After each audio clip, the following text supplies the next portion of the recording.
Assalamualaikum warahmatullahi wabarakatuh.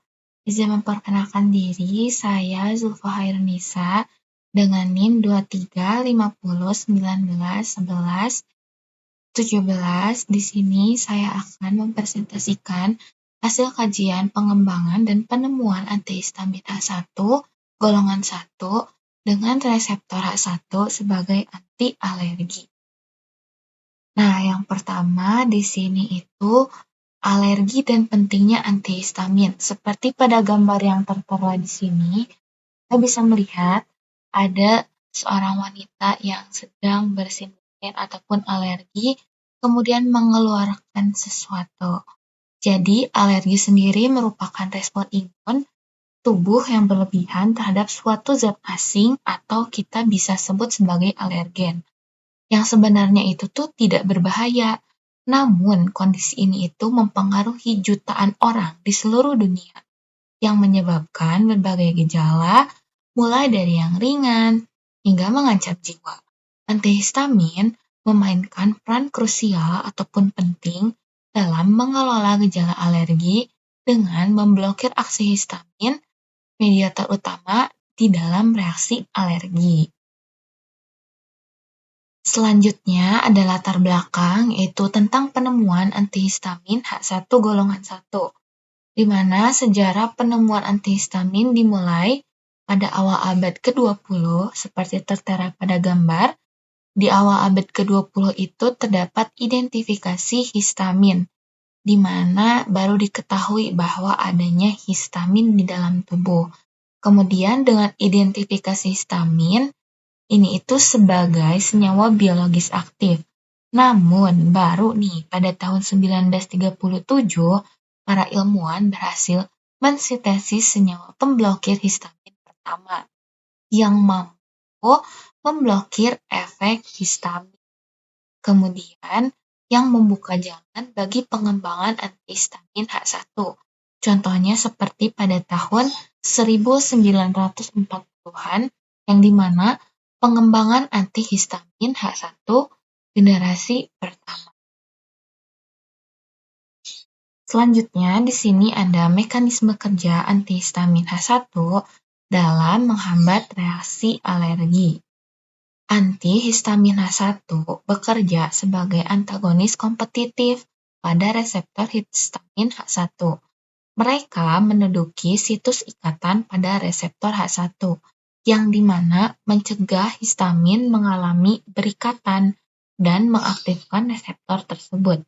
Dengan demikian, antihistamin H1 dapat menghambat efek histamin yang bertanggung jawab atas gejala alergi seperti gatal, ruam, bersin, dan juga hidung yang mengeluarkan cairan.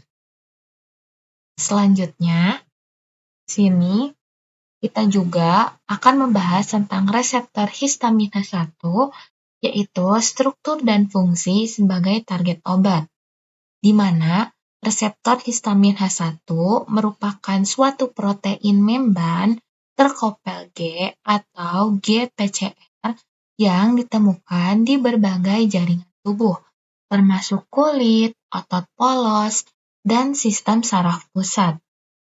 Aktivitas reseptor H1 memicu jalur sinyal intraseluler yang menyebabkan respon alergi.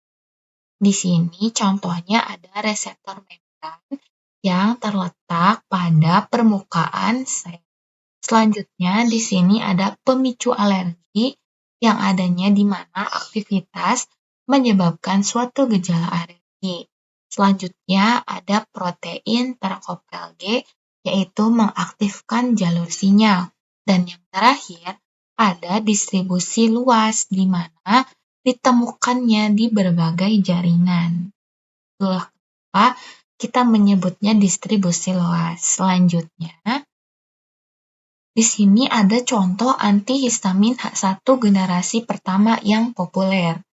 Generasi pertamanya itu beberapa antihistamin yang paling dikenal termasuk diphenhidramin atau Benadryl, kemudian ada chlorpheniramine, dan yang terakhir ada promethazine. Obat-obatan ini masih digunakan secara luas, terutama untuk indikasi yang memerlukan efek sedasi. Jadi efek sedasi itu merupakan suatu efek yang menyebabkan rasa kantuk. Nah, berikut di sini tercantum contoh-contoh dari obat-obatan generasi pertama. Nih, contohnya seperti diphenhidramin, klorpeniramin, dan promethazine. Meskipun efektif, obat antihistamin generasi pertama ini memiliki profil efek sampingnya sendiri, yaitu menyebabkan suatu terjadinya pengembangan generasi antihistamin berikutnya. Selanjutnya ada tantangan dalam pengembangan kimia medisinal antihistamin H1. Yang pertama, karena obat ini mengandung efek sedasi yang akan menembus sawar darah dan otak, di mana hal ini memudahkan obat untuk masuk ke daerah tersebut. Yang kedua, efek antikolinergik, yang di mana nantinya akan menyebabkan mulut terasa kering dan juga pandangan sedikit kabur. Yang ketiga, tentang durasi aksi yang membutuhkan dosis lebih sering, ataupun jika kita ingin merasakan durasi lebih panjang, maka dosisnya harus ditambahkan. Dan yang keempat, interaksi obat, di mana potensi ini suatu potensi interaksi dengan obat lainnya. Nah, pengembangan antihistamin H1 ini menghadapi berbagai tantangan dalam mengurangi efek samping dan untuk meningkatkan selektivitas. Dalam kimia medisinal, di sini berupaya untuk memodifikasi struktur molekul untuk mengatasi masalah ini. Nah, di sini contohnya ada inovasi dan pengembangan antihistamin H1 generasi baru.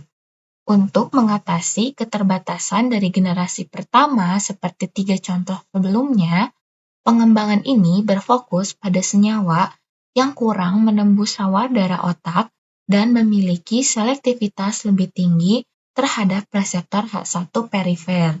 Hal ini menghasilkan antihistamin generasi kedua dan generasi ketiga, di mana setiap generasi tersebut memiliki kelebihan dan kekurangannya masing-masing. Seperti pada yang tertera di bawah ini, di mana generasi pertama disebutkan memiliki efek sedatif karena untuk menembus sawar darah otak, sedangkan generasi kedua disebutkan tidak memiliki efek sedatif dan lebih selektif daripada generasi sebelumnya. Sedangkan generasi ketiga disebutkan memiliki metabolit yang aktif dan profil keamanan yang lebih baik daripada generasi sebelumnya karena sudah adanya modifikasi struktur molekul. Selanjutnya, di sini ada kesimpulan dan prospek masa depan antihistamin H1, di mana antihistamin H1 telah berkembang pesat dari penemuan awal hingga generasi modern yang lebih aman dan efektif. Meskipun generasi pertama masih memiliki tempatnya dan masih banyak digunakan, terutama untuk obat-obatan yang memerlukan efek sedatif, inovasi kimia medisina terus mendorong batas untuk pengobatan alergi yang lebih baik. Di sini seperti ada R&D berkelanjutan tentang penelitian untuk efektivitas dan keamanan.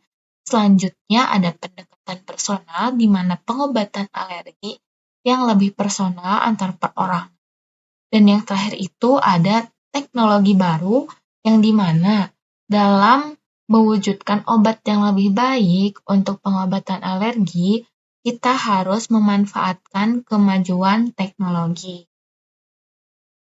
Baik, mungkin cukup sekian yang dapat saya sampaikan. Mohon maaf atas kesalahan kata ataupun kata yang kurang enak didengar. Wassalamualaikum warahmatullahi wabarakatuh.